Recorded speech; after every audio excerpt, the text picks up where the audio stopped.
hasta, como lo menciona una de nuestras invitadas, por ejemplo, el impacto al medio ambiente que se da como consecuencia a veces de negligencias o de actividades empresariales, etcétera, ¿no? Y luego, repito, nadie se hace responsable. Claro, o sea, ¿Cómo estamos? claro, perdón, o sea, no nos damos Sí, cuenta adelante. que no nos damos cuenta que digamos, pequeña para algunos, ¿no es cierto? Dicen, no, es un pueblo pequeño que se rotó una tubería, no nos damos cuenta del impacto que va a causar, porque esas aguas Claro, residuales, esos desechos tóxicos se van al agua, se van al río, y si bien es cierto, no quedan en ese lugar porque el río fluye, pero se va al mar. Y después llega al mar, se contamina el pescado que voy a consumir, lo consumimos nosotros y nos estamos contaminando, no nos damos cuenta, o sea, no tenemos el conocimiento de la magnitud que causamos con solamente un pequeño acto. claro. Pasa lo mismo, por ejemplo, pasa lo mismo cuando agarramos nuestra basura doméstica, ¿no? Ya decimos, ah, sí, mi bolsita blanca, mi bolsita verde, mi bolsita negra, y voy al contenedor y lo dejo ahí, y para mí ya me olvidé del tema, ¿sí? Pero no somos conscientes, ¿no? Que esos residuos tal vez vayan a un basural, disculpen el término, y todo se mezcle ahí, porque no hay una gestión adecuada de los residuos, ¿no? Y al final nosotros creemos que somos, digamos, que somos responsables, ¿no? Ecológicamente responsables, pero también somos parte del problema. ¿Por qué? Porque no exigimos a las autoridades a que ellas sean más eficientes, no solamente en cuanto a la legislación, porque creo que acá nadamos en leyes, ¿no? Sino a que sean realmente más eficientes en cuanto a su labor, a su gestión, ¿no? Como, digamos, como responsables de dar, de garantizar a la población una mejor calidad de vida, ¿no? A través de los servicios públicos, ¿no? Bien, hablando de todas estas cosas, ¿cuál sería su diagnóstico, licenciada Karina? O sea, ¿cuál es nuestra situación acá en Perú con relación, por ejemplo, a la justicia social? Bueno, mira, justamente sobre ese tema hemos tenido un primer webinar que ha sido desarrollado el día sábado por justamente el comité que conforma este año la conmemoración. En el webinar hemos tenido especiales invitados que nos han acompañado y se han unido a la causa, como es la doctora Paola Bustamante y también el señor Silvio Campana. Nos han hablado de justamente este tipo de falencias que venimos pasando en nuestro país, ¿no? Y en realidad en Latinoamérica en general, ¿no? Es muy cierto, no todos tenemos el acceso, sobre todo porque hay gente que vive en extrema pobreza, ¿no? En extrema pobreza que no tiene ni siquiera para que un día puedan comer. Y sumado a este tema de la pandemia, como escuchábamos en el webinar, pues esto ha sido acrecentado, ¿no? ¿Qué vemos ahí? Eh, eh, Hay gente que no consigue la justicia que quisiera, ¿no?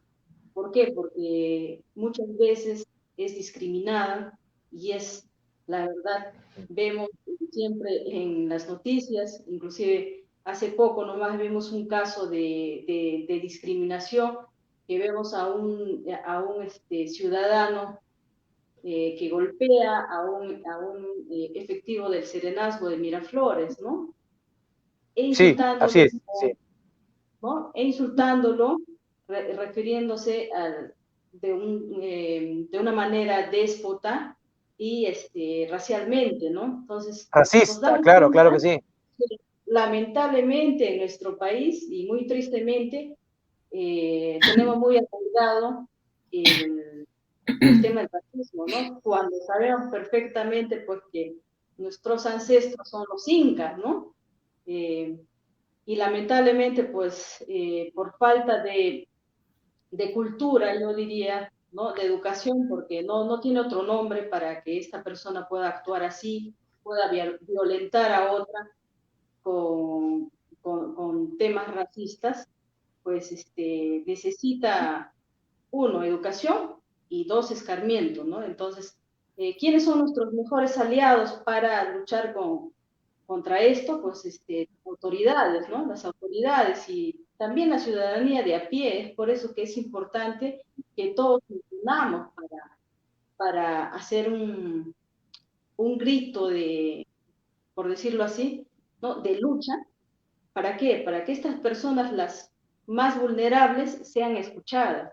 Es por eso que nosotros decidimos en esta conmemoración, bueno, ya venimos participando desde el año pasado, apoyando a nuestros amigos de ATD Cuarto Mundo, que es justamente una asociación que está en todo el mundo, y venimos trabajando con ellos, con CIDICET y SADEF. ¿Para qué? Para que nosotros podamos unir fuerzas e invitar también a las personas, pero sobre todo involucrar a las autoridades. Tal es así de que este año, buenamente, tenemos el apoyo de RENIEC, y ellos pues nos van a hablar en el segundo webinar que tenemos este próximo sábado de la importancia, el día central de la importancia de la identificación y qué labor hace RENIEC con respecto a este primer paso y un derecho constitutivo que tiene el ciudadano de ser pues identificado, y esto les va a permitir pues, a programas sociales, ¿no?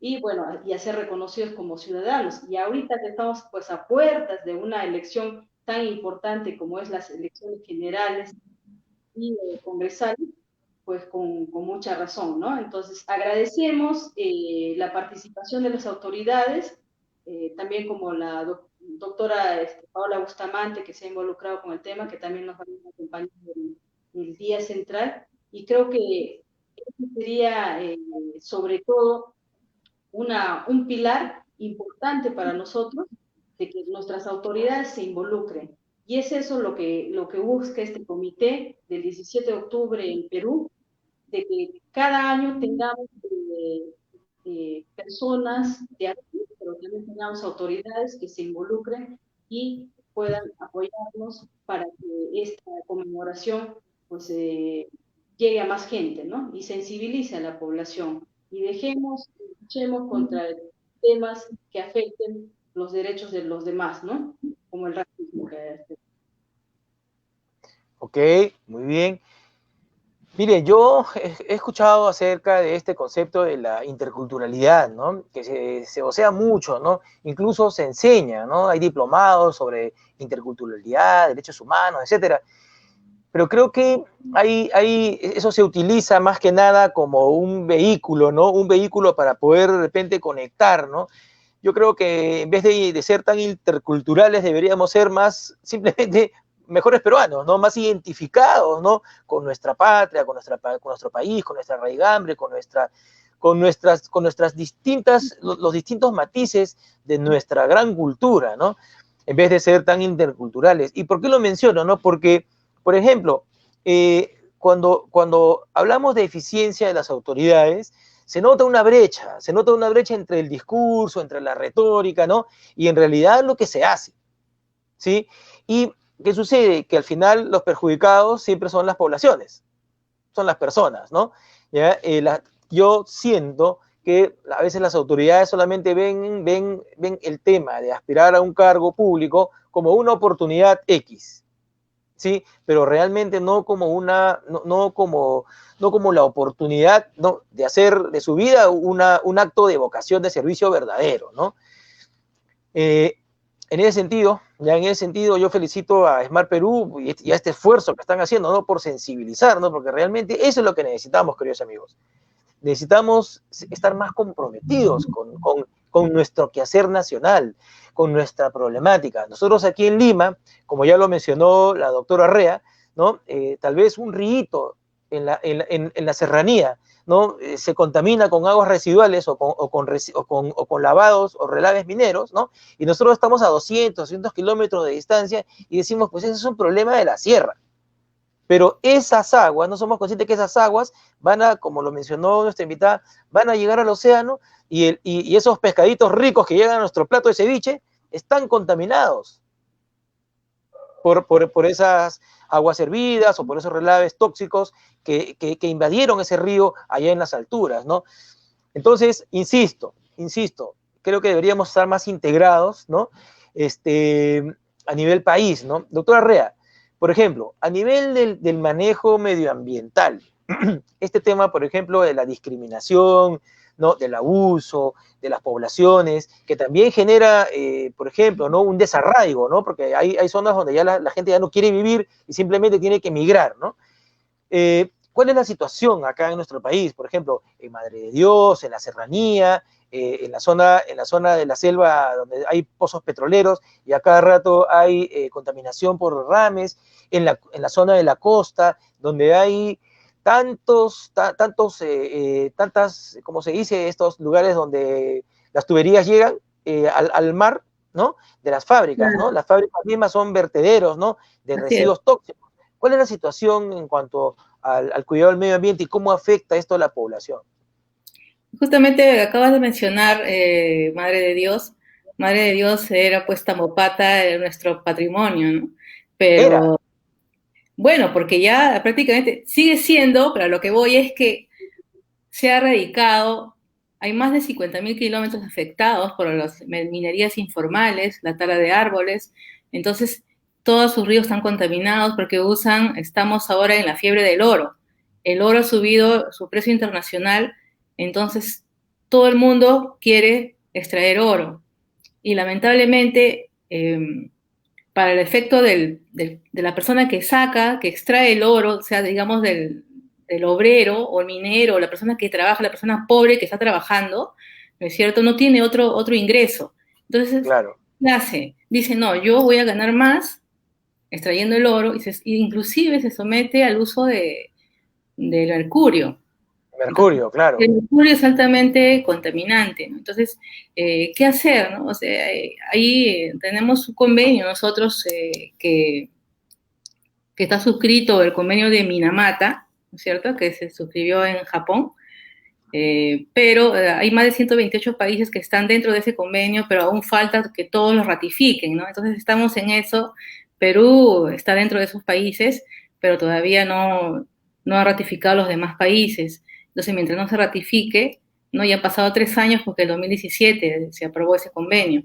Entonces, en ese convenio explican cómo debe ser el uso del mercurio, en qué usarlo y en qué no usarlo, y poco a poco ir erradicándolo, porque es altamente contaminante y afecta al cerebro, directamente al cerebro.